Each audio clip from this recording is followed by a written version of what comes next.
Hello everybody and welcome to the new video of the Iora Hub Blue Carbon video training series. In the last video, Yusmiana ground for us some sediment samples, and today we are here to talk about the organic carbon analysis.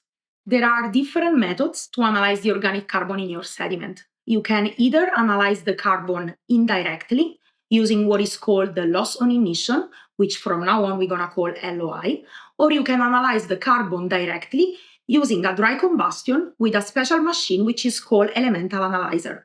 Of course, the two methods are different and they both have pros and cons. If the method of direct analysis with the elemental analyzer is much more accurate than the loss of emission one, it's also very expensive and requires expertise. Instead, the loss on emission method can be easily done by everybody, just with a bit of training, and it's much cheaper. However, the loss on emission methods rely on the assumption that the organic matter and the organic carbon are linearly correlated. And therefore, we have to consider this when we are choosing what to do with our organic carbon analysis. Sometimes the best choice is to combine both methods. If you decide to do the LOI method, this is the equipment that you will need. You will need some trays that can go in a very high temperature furnace. You will need your ceramic crucible with the lids, some sugar, and a spoon. Of course, you will need your samples ground already. You will need your data sheet. And of course, you will need a high precision balance, a desiccator, and our muffle furnace. Before starting your loss on emission analysis, make sure that your crucible and lids are completely free of organic matter and they are dried. If you want to make sure that this is the case, put them in an oven at 100 degrees for a few hours, then let them cool down in a desiccator, and then you are finally ready to start your loss on emission method. First of all, we need to make sure that we can identify our samples that will go in the crucible. I like to add an ID at my crucible on the bottom, just like that with a pencil, but other people may use a map of your samples inside the furnace. Once you have your crucible ready, it's time to weight them in order to have the weight of each of our containers. Once we have all our samples in the crucible ready to go, we can place them in a tray. It is very important for us to verify that the combustion is actually happening in the furnace. To do that, we can prepare two crucibles with a bit of sugar in it and place them together with our samples. If after the combustion the sugar is all gone, we know that the combustion actually happened. Let's go to the furnace.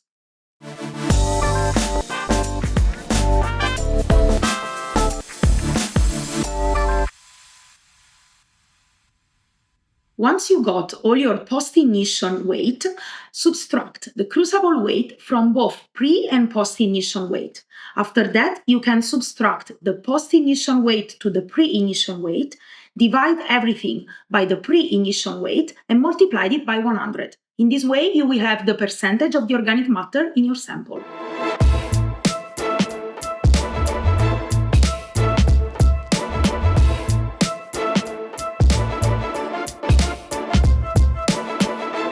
If you decide to analyze the organic carbon through a direct method using an elemental analyzer, you will have to prepare the sediment for the laboratory. What we need to do is to remove the inorganic carbon from our samples. And that's because the elemental analyzer only analyzes the total carbon. So if we want the organic carbon only, we have to acidify the sediment in order to remove the inorganic carbon. Not all the labs are doing that for you, so if you need to do it yourself, today we are showing you the equipment that you will need and the process to do that. To acidify your sediment sample, you will need 4% hydrochloric acid, some Falcon tubes that can go in a centrifuge in case you have a centrifuge. You may need a plastic spoon, some glass bar, pipettes and syringe, some beakers of different sizes. You want to use ideally the millicube, but if you don't have it, you can use DOI water or just the cleanest water that you can find. Of course, you need your ground sediment sample, your data spreadsheet, and then finally, you need your high precision balance, a desiccator, and if you want to do this safely, you should use a fume hood as well.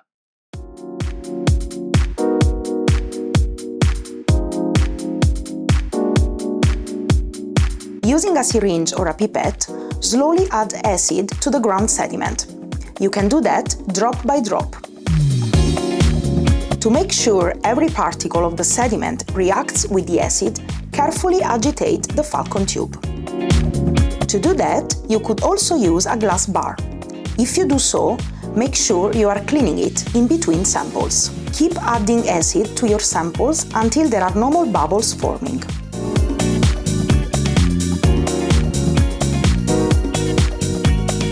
Make sure not to add the acid too quickly.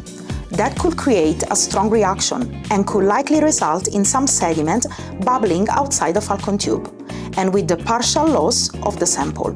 We don't want this to happen. When the bubbling stops, it means the acidification reaction is completed. Now, leave the sediment to decant overnight to separate the sediment from the acid, or use a centrifuge to speed up the process. Using a pipette, carefully remove the acid from the Falcon tube, making sure not to touch or move the sediment accumulated at the bottom.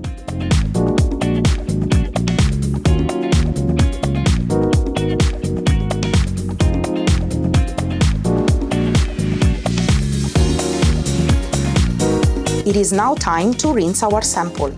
Add deionized water to the sediment and shake the Falcon tube vigorously. Leave the sediment to decant overnight. This separates the sediment from the water. You can also use a centrifuge to speed up the process.